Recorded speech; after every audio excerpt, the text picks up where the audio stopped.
हिंदुस्तान एक ऐसी कंट्री है जिसको अमन और सलामती का घर कहा जाता है। साल 1947 से पहले हिंदुस्तान को किसी दूसरे बाहर के लोगों ने आकर कैद कर लिया था। हिंदुस्तान को उन लोगों ने अपने कब्जे में कर लिया था, लेकिन हिंदुस्तान की ज़मीन से प्यार करने वाले कुछ बहादुरों ने मिलकर अपनी जान देकर हिंदुस्तान को बचाया और हिंदुस्तान का नाम रख दिया गया था जब इसे आज़ाद भारत। फिर इसको आज़ाद भारत कहा जाता है। लेकिन अब ये आज़ाद भारत, आइए देखते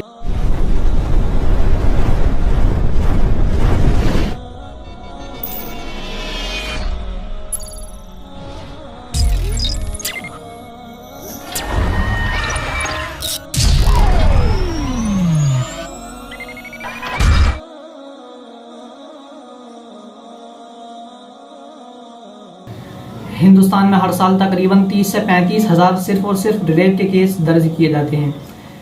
पिछले 10 सालों में हिंदुस्तान के अंदर तकरीबन 3,58,000 के दरमियान में रेप केस दर्ज किए गए।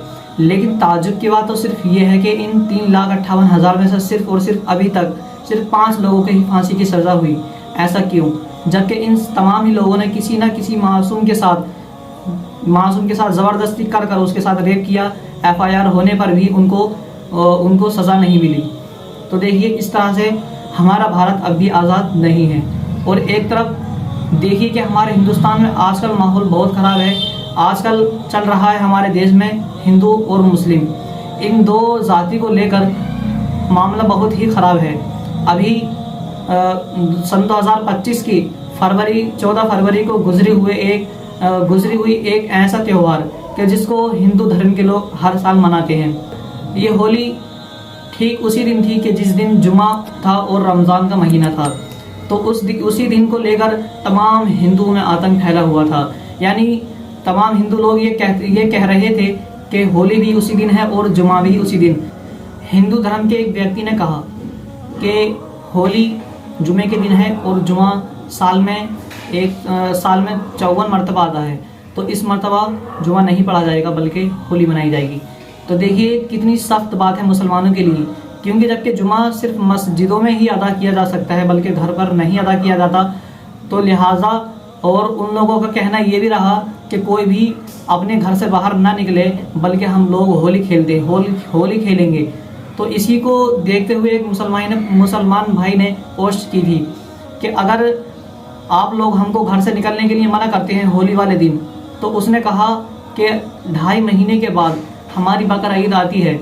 अगर आप लोगों को भी गोश्त से एलर्जी हो तो आप घर से बाहर ना निकलें बल्कि उस दिन हम ईद मनाएंगे। सिर्फ इतना ही कहा था उस भाई ने कि उसको गिरफ्तार कर लिया गया, उसको सलाखों के पीछे डाल दिया गया। लेकिन जिस हिंदू धर्म के व्यक्ति ने ये कहा था कि उस दिन मुसलमान घर से बाहर ना निकलें बल्कि वो अपने घरों में ही जुमा अदा करें, उस दिन अगर उनको एलर्जी है तो हम होली मनाएंगे लेकिन वो घर से बाहर ना निकलें।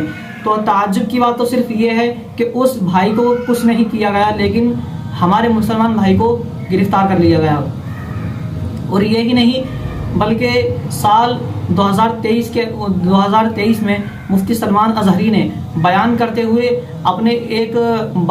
हुए एक शेर कहा था कि जिसमें उन्होंने किसी भी व्यक्ति का नाम नहीं लिया, किसी भी धर्म का नाम नहीं लिया, बल्कि डायरेक्टली उन्होंने अपनी तकरीर के उन्वान में एक शेर कहा था कि जिसको सुनकर हिंदू धर्म के लोग भड़क उठे और उनको लगा कि ये हम लोग ही को कह रहे हैं।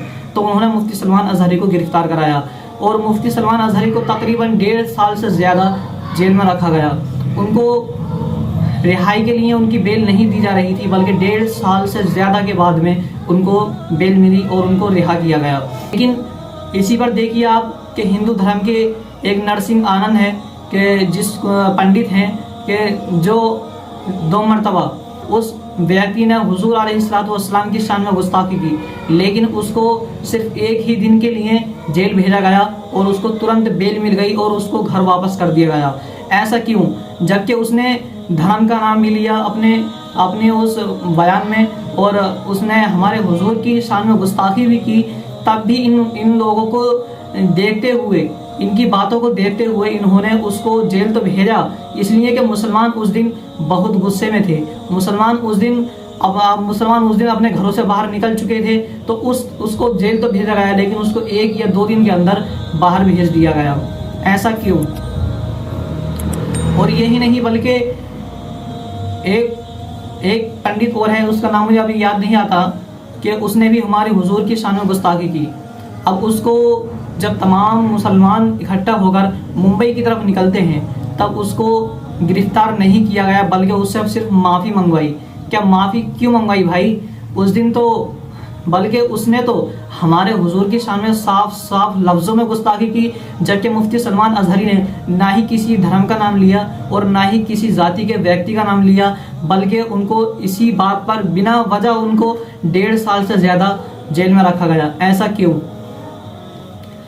और यही नहीं भाई साल 2024 के आखिर में एक टीम निकलती है हिंदू धर्म के लोगों के दरमियान से, कि जो हर दिन जिसका फैसला ये रहता है कि वो हर दिन एक न एक मस्जिद को मंदिर साबित करती है। यानी ये उनका कहना ये होता है कि इस मस्जिद के नीचे हमारा मंदिर था, कि जिसको तोड़कर इन मुसलमान भाइयों ने मस्जिद बनाई है। तो उनका कहना यही रहा कि हम इस मस्जिद को हटाकर मंदिर बनवाएंगे। सबसे कड़क बात आप ये देखिए, सबसे भयानक बात तो ये है कि जब उस टीम ने जिस भी मस्जिद पर अपना बयान दिया कि ये मस्जिद के नीचे मंदिर है, तो वो ऐसी जगह बयान देती है कि जहाँ ऐसी पुलिस के दरमियान में बयान देती है कि पुलिस फौरन सर्वे के लिए निकल आती है। जबकि एक दिन में सरकारी काम इतनी जल्दबाज नहीं किए जाते हैं, फिर भी उन लोगों ने एक दिन के अंदर सब कुछ कर दिया, सर्वे उर्वे सब कर दिया, और मुसलमानों से मना कर दिया गया कि इस मस्जिद के अंदर आप दाखिल ना हो, बल्कि यहाँ पर मंदिर है और मंदिर ही रहेगा।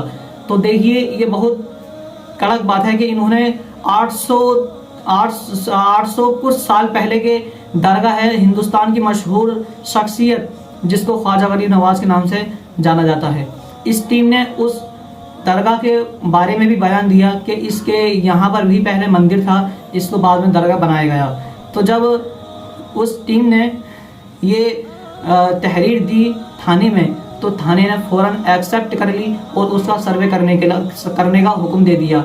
लेकिन मुसलमान भाई इतने तंग हो चुके थे कि उन्होंने कहा कि अगर आप यहाँ पर सर्वे करने के लिए आते हैं तो हम भी यहीं पर हैं, हम देखते हैं कि कौन सर्वे करता है। लेकिन मुसलमान भाइयों ने वहाँ पर सर्वे नहीं होने दिया, क्योंकि वो 800 साल से बहुत ही ज़्यादा पुरानी दरगाह है और वो दरगाह ही रहेगी।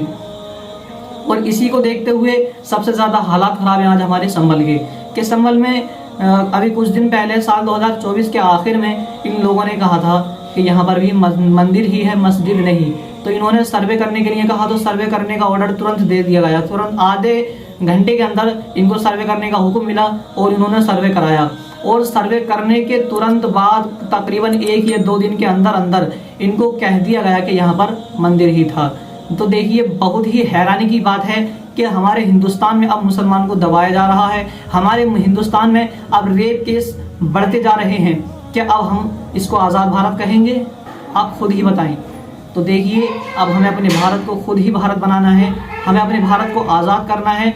आप एकता हो जाएं और सभी को एक साथ लेकर के चलें।